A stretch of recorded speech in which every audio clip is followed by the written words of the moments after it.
Students, स्वागत है आपका आपके अपने YouTube channel physics bye Vipin Dhiman में। बच्चों, हमने जो इससे पहली वीडियो पढ़ी थी वो भी वीटी ग्राफ के बारे में ही थी, लेकिन उसमें जो है हमने वीटी ग्राफ से जो ज्ञात किया था उसमें हमने वीटी ग्राफ का स्लोप ज्ञात किया था और उस स्लोप से हमें पता चलता है वस्तु का त्वरण कितना है। लेकिन इस वाले वीडियो में हम आपको बता रहे हैं कि वीटी ग्राफ से हम एक और चीज़ ज्ञात कर सकते हैं। वीटी ग्राफ का एरिया ज्ञात करके एक बहुत इंपॉर्टेंट रिजल्ट हमारे सामने आएगा। तो इसके लिए हमने एक ग्राफ अपनी तरफ से एज्यूम किया है। हमने यहाँ पे एक ग्राफ लिया है और ग्राफ कैसा है, ग्राफ एक समान वेग के लिए है। आप मान लो कि किसी वस्तु का वेग एक समान है तो उसका वेग और समय के बीच का ग्राफ है। और ये ग्राफ, ये जो ब्लू वाला मैंने दिखाया, ये वाला ग्राफ है। और ये ग्राफ एक समान वेग के लिए। एक समान कैसे, तुम मान लो कि ये ग्राफ जो है इस पॉइंट P से लेके और इस Q पॉइंट तक आप स्टडी कर रहे हो, तो आप देखो P से और Q से दोनों से जब यहाँ पे लंब डालोगे ना वेग वाले एक्स पे, तो दोनों एक ही जगह पे टच करेंगे, तो दोनों वेग समान होंगे। आप मान लो कितना वेग है v। अब P से जब x एक्स पे यहाँ पे लंब डालोगे तो ये मान लो बिंदु जो है आपका S आ गया, और Q से जब लंब डालोगे तो ये बिंदु मान लो R आ गया। तो यहाँ O से लेके S तक का जो समय है ये कहलाएगा P बिंदु पे समय, मतलब T1। और O से लेके जो R तक का समय है ये कहलाएगा Q बिंदु तक लगा समय, मतलब T2।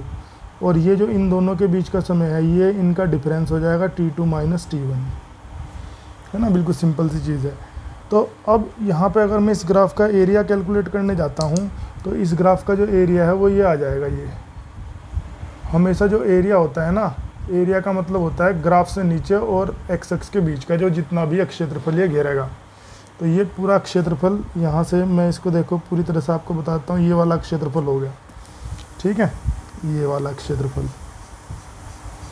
तो अब ये क्षेत्रफल हमें ज्ञात करना है। तो ये देखो एक चतुर्भुज है, तो यहाँ पे मैंने लिखा है कि भाई वीटी ग्राफ का जो एरिया है वो क्या आ जाएगा, चतुर्भुज PQRS का एरिया। और ये कितना हो जाएगा, लंबाई PS गुणा चौड़ाई, ये लंबाई कितनी होगी PS और चौड़ाई PQ। अब PS की जगह क्या आ जाएगा, इसका वेग, वेग कितना है v।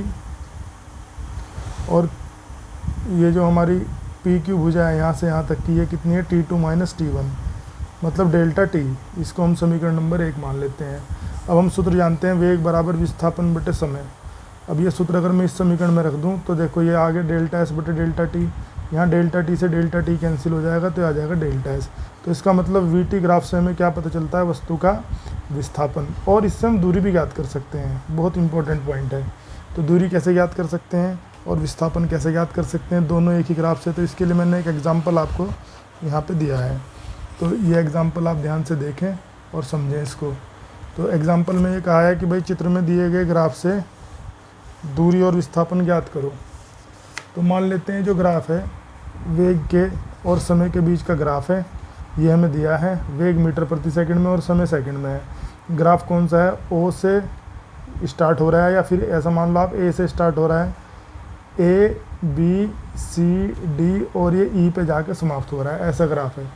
और इस ग्राफ से जो है आपको दूरी और विस्थापन दोनों बताने हैं। A पे वेग है 50, ठीक है, और O ये मूल बिंदु होता है जहाँ पे 0 है सब कुछ, वेग भी 0 है, समय भी 0 है। ये जो ये वाला पॉइंट है C पॉइंट, इस पे समय 20 सेकंड है। E पॉइंट पे समय कितना है, 30 सेकंड है। यहाँ पे नीचे आके ये वाला जो पॉइंट है D पॉइंट पे जो वेग है वो कितना है, 40 है। मतलब ये तो ग्राफ में दिया ही जाएगा, जो भी ग्राफ आपको मिलेगा पेपर में। अब ये पॉइंट यहाँ पे याद रखना है आपको कि भाई दूरी हमेशा जो है प्लस की होती है, इसलिए जितने भी क्षेत्रफल हम निकालेंगे सिर्फ प्लस के लिखेंगे। विस्थापन प्लस और माइनस दोनों हो सकता है। तो ये ध्यान रखना है कि एक्स अक्ष से जो ऊपर होगा उसको तो हम लेंगे प्लस का, और जो एक्स अक्ष से नीचे का क्षेत्रफल होगा उसको लेंगे माइनस का। तो अब यहाँ पे जब मैं इसमें इस वाले ग्राफ से चित्र से ये निकालने जाऊँगा एरिया, तो कौन सा एरिया आ जाएगा, ये हमारा ग्राफ यहाँ से चला A से, तो ये वाला एरिया हो गया। एक तो हमेशा एक्स अक्ष के और ग्राफ के बीच का एरिया होता है, तो एक तो एरिया हो गया OABC का। फिर ये ग्राफ ऐसे गया तो ये वाला एरिया हो जाएगा एक्स अक्ष के और ग्राफ के बीच का। तो पहले तो मैंने पूरा लिख दिया एक बार, ये देखिए आपके सामने लिखा हुआ है। पहले तो मैंने इसको पूरा लिख दिया एक बार कि कौन सा एरिया हो गया, OABCDE, मतलब पूरे ग्राफ का। फिर इसको अलग अलग में तोड़ के लिख लिया। ये तो चतुर्भुज हो गया OABC, और CDE त्रिभुज हो गया, इन दोनों का एरिया। चतुर्भुज का एरिया क्या होता है, लंबाई ओ से लेकर ए तक और चौड़ाई ए बी। त्रिभुज का कितना होता है, 1/2 आधार, आधार कितना हो गया इसका सी ई, और ऊंचाई होगी इसकी डी सी या सी डी। इनके मान लिख दो, ये कितना है 50 है, यहाँ से यहाँ तक ये कितना है 20 से दे रखा है ग्राफ पे, ठीक है। 1/2 आधार, आधार ये सी से ई तक का है। अब ई पॉइंट 30 पे है और सी 20 पे है, तो 30 में से 20 गए, कितने बचेंगे 10, तो ये आ गया 10। ऊंचाई यहाँ से सी से लेकर डी तक की 40 दे रखी है। इसको हल करेंगे तो पहले वाला ये तो आ गया 1000 इनकी गुणा, और इसको हल करोगे तो 200 आ जाएगा। 1000 और 200 जोड़ के कितना हो जाएगा 1200 मीटर। तो विस्थापन कितना हो गया 1200 मीटर, सॉरी दूरी कितनी होगी 1200 मीटर। अब जब विस्थापन निकालेंगे तो विस्थापन में क्या ध्यान रखना है आपको, जो आपको कुछ देर पहले बात बताई थी मैंने कि जो ऊपर का एरिया होगा वो तो लोगे प्लस का, और जो नीचे का एरिया होगा उसको लोगे माइनस का, क्योंकि विस्थापन प्लस का भी हो सकता है और माइनस का भी। तो चतुर्भुज का एरिया प्लस में लेना और त्रिभुज का माइनस में, ठीक है। तो ये लिख दिया इसमें भाई, चतुर्भुज का एरिया प्लस में और त्रिभुज का ये माइनस में।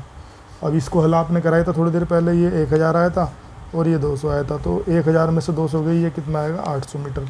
तो इस तरह से वीटी ग्राफ से आप दूरी भी निकाल सकते हो और विस्थापन भी।